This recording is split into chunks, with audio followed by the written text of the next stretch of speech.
তো hello guys, সবাই কেমন আছো? আশা করি ভালো আছো, কিন্তু আমি ভালো নাই গাইস, কারণ আমাদের বাড়িতে খুব গরম পড়ছে গাইস। তার জন্য আমি বেরিয়ে পড়েছি বাগানে।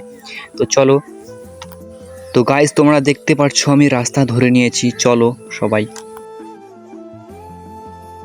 তো গাইস, আমি ভাবলাম মুরগিটাকে দোস্ত বানাবো, কিন্তু সে এমনভাবে ভাব করছে মনে হয় আমি তাকে কেটে খেয়ে নেব।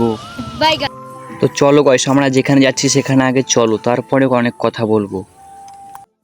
তো গাইস, তোমরা দেখতে পাচ্ছ আমাদের রাস্তাটা কত কাদা হয়ে আছে। আমি এখন কি করবো গাইস, কোথা দিয়ে যাবো? তো চলো, পড়লে পড়বো, তাতে কিছু করার নাই, কারণ আমি যাচ্ছি এখন এসির হাওয়া খেতে, না না সরি, বাতাস খেতে বাগানে। তো চলো গাইস, বেশি কথা না বাড়িয়ে আমি যে কাজটা করতে হচ্ছে সেটা আগে করি, তারপরে কথা হবে। চলো তাড়াতাড়ি চলো, তোমাদেরকে দেখাই। তো চলো গাইস, তোমাদেরকে দেখাই। তো গাইস, দেখতে পাচ্ছ বকরিটা আমাকে হিংসা করছে এরকম ভাবে।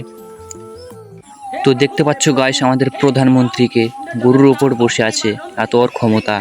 তো চলো গাইস, বেশি কথা বাড়িয়ে লাভ নাই, বেশি কথা বলে তোমাদের বিরক্ত হয়ে যাবে। তার জন্য চলো আমাদের নদীটা দেখাই এবং কি আমাদের বাগানটাও দেখাই। দেখো পুরো ভিডিওটি, এবং কেউ সাবস্ক্রাইব করতে ভুলবে না। তো দেখতে পাচ্ছ গাইস আমাদের অ্যামাজন জঙ্গল, না সরি আমাদের বাগান, কত সুন্দর বাতাস বইছে। এই দেখো গাইস আমাদের নদী।